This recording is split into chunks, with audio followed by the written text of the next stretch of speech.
All right. So I recorded something a few minutes ago, but um, we're kind of new at this. So bear with me.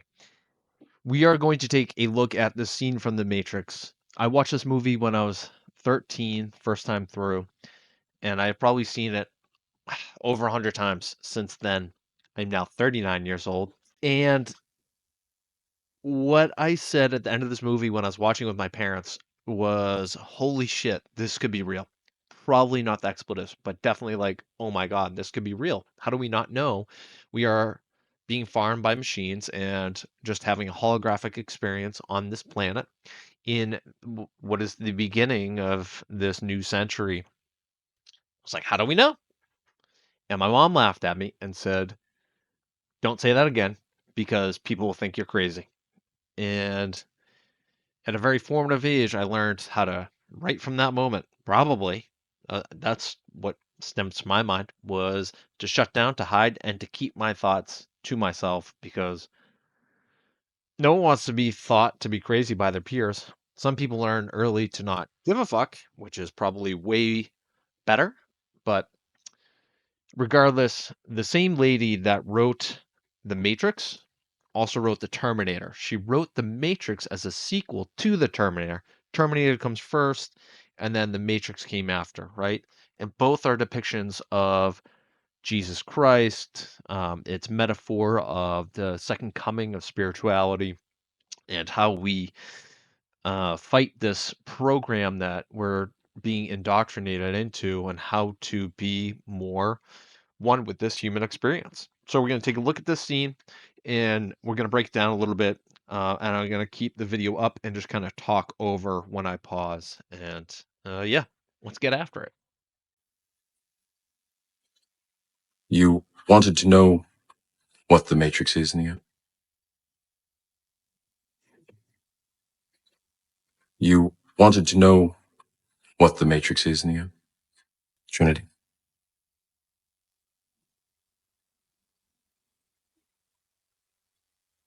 Careful what you wish for.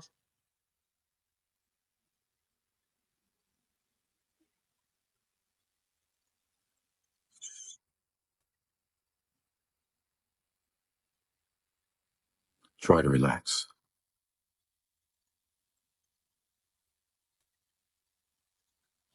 So really quickly, if you just take a look at the scene, scroll back a little bit, right?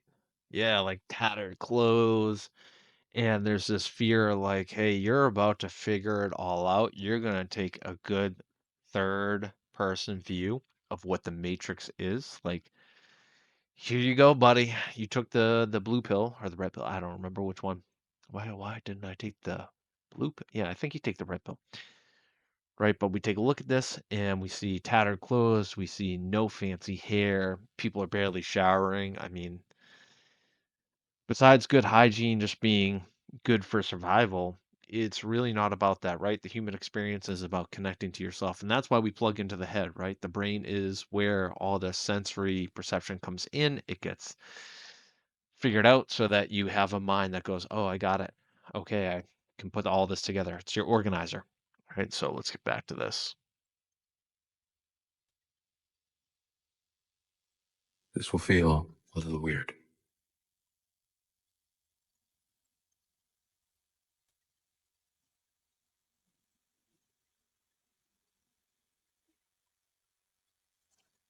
This is the construct.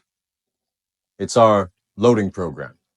We can load anything from clothing to equipment, weapons, training simulations, anything we need.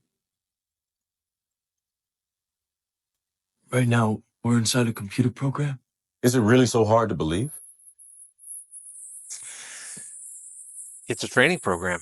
I'm sorry. This is the Matrix, right? This is the beginning. This is purgatory. This is where we spend our time before we enter into the Matrix, right? You can connect with other souls, and maybe Morpheus is depicted as, um, more like the quote unquote God, where he can explain everything, or one of another biblical people. But we look at the whiteness of it all, and it's our blank slate. before we come into this world, or as we're in deep meditation and we totally remove ourselves from our body and connect up top, we go, okay, what can we manifest in this world? Are we going to manifest training programs? Are we going to manifest clothes? Are we going to manifest weapons? What are we going to manifest? This world is a perception, nothing more. So how we perceive it is what's going on. So if we want to create something, we can create it. We are the creators of our own universe. But let's get back into listening to Neo, start to get an understanding of what the Matrix is. Your clothes are different. The plugs in your arms and head are gone. Your hair has changed. Your appearance now is what we call residual self-image. It is the mental projection of your digital self. This isn't real. What is real? How do you define real? If you're talking about what you can feel, what you can smell, what you can taste and see, then real is simply electrical signals interpreted by your brain. There's a book called PEMF, and it's the fifth element of health, and it really talks about how the Earth and its pulsed electromagnetic frequencies help heal us. And it's a matter of like stepping on the earth and being one with it, being in nature, putting your feet on the ground. You can buy mats that can help you do this. Uh, but in the beginning, it talks about how this is all a holographic experience. And I want you to think about a big football stadium, and then think about putting a basketball on the 50-yard line, and then in the bleachers and nosebleeds, right? And this is like Gillette Stadium for the Patriots. You have like 6 to 10 flies scattered out that seat, those seats and the nosebleeds all around the stadium. That basketball in the middle is a nucleus, and then those flies are a set of electrons, right? That is how much empty space is in an atom. So you think about that, all this empty space, and you start to think about, okay, we are really just perceiving everything around us. So are we going to define it as real? What is in the middle of all that? Why can't I touch that? Why can't I smell it? Why can't I see it? Why can't I taste it? Real is defined differently by everyone. It is a subjective experience.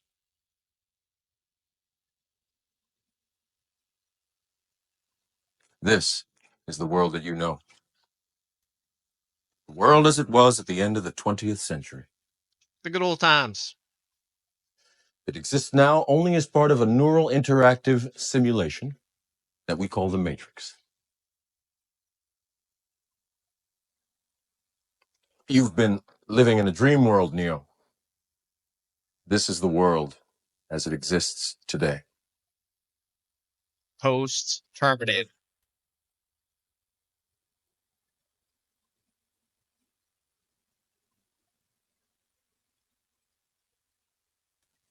Welcome to the desert of the real. We The have real and only bits frightening. and pieces of information, but what we know for certain is that at some point in the early 21st century, all of mankind was united in celebration. We marveled at our own magnificence as we gave birth to AI. AI? You mean artificial intelligence? A singular consciousness that spawned an entire race of machines. Uh oh, SpaghettiOs.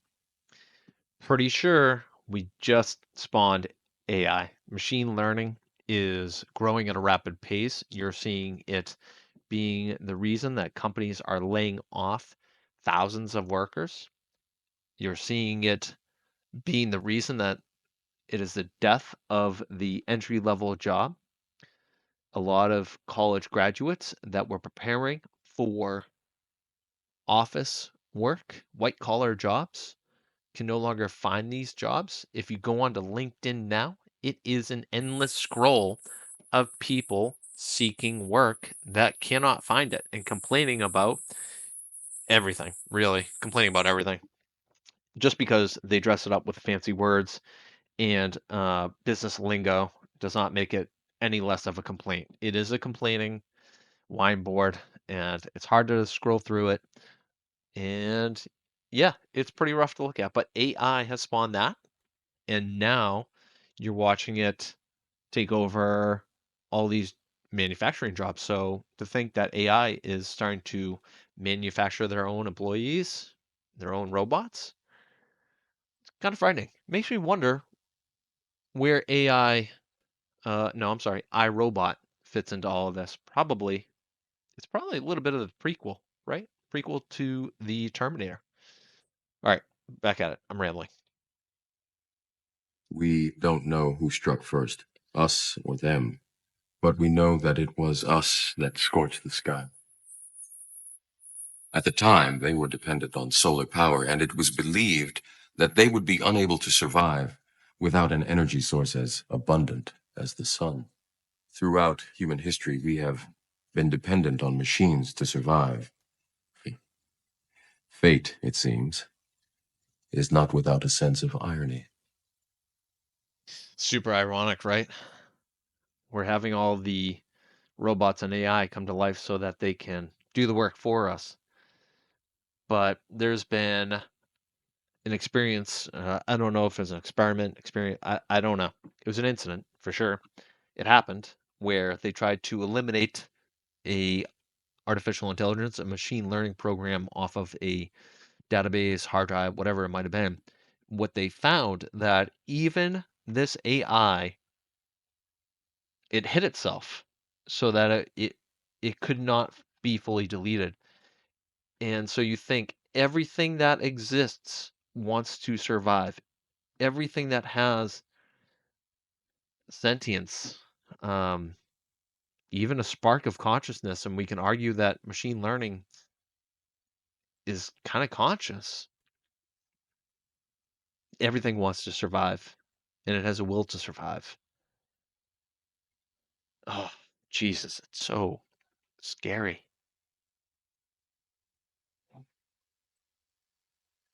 The human body generates more bioelectricity than a 120-volt battery and over 25,000 BTUs of body heat.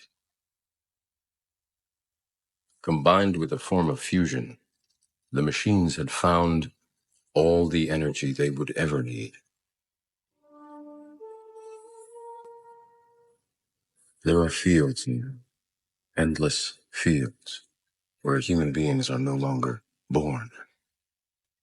We are grown.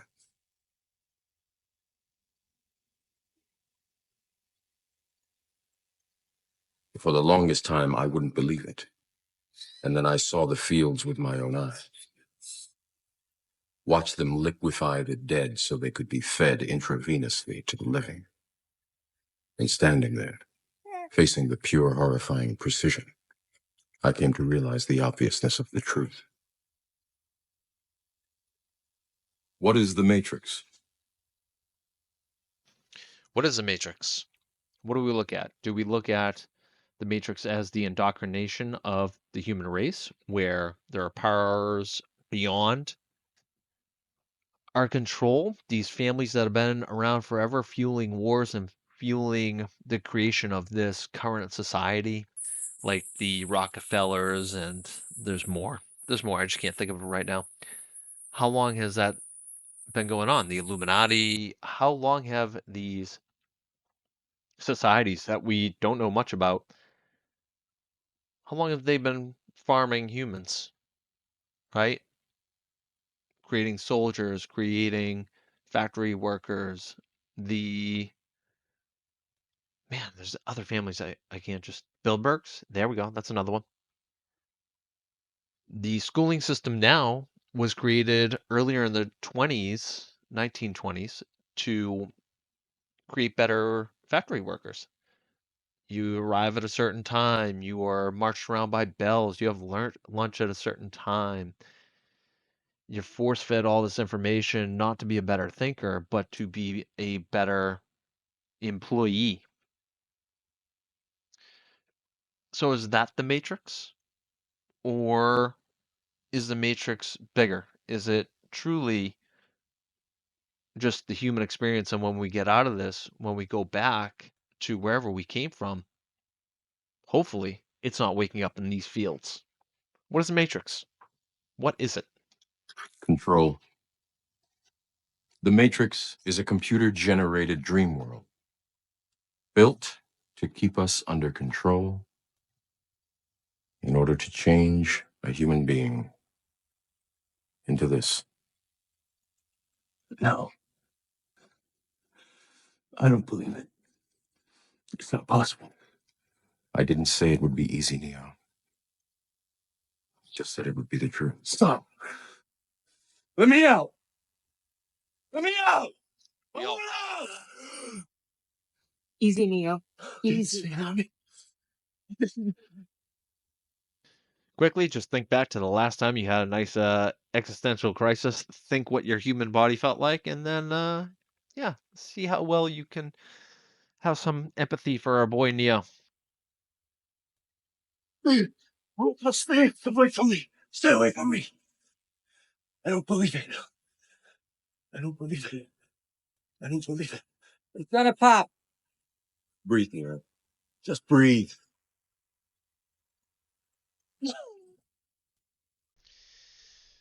Have a big batch of mushrooms, and you're like, life is beautiful, but you have to go through that first. You have to go through the, oh my god, I cannot stand this matrix. Oh, what are all these things that I don't want to feel and work through and blah.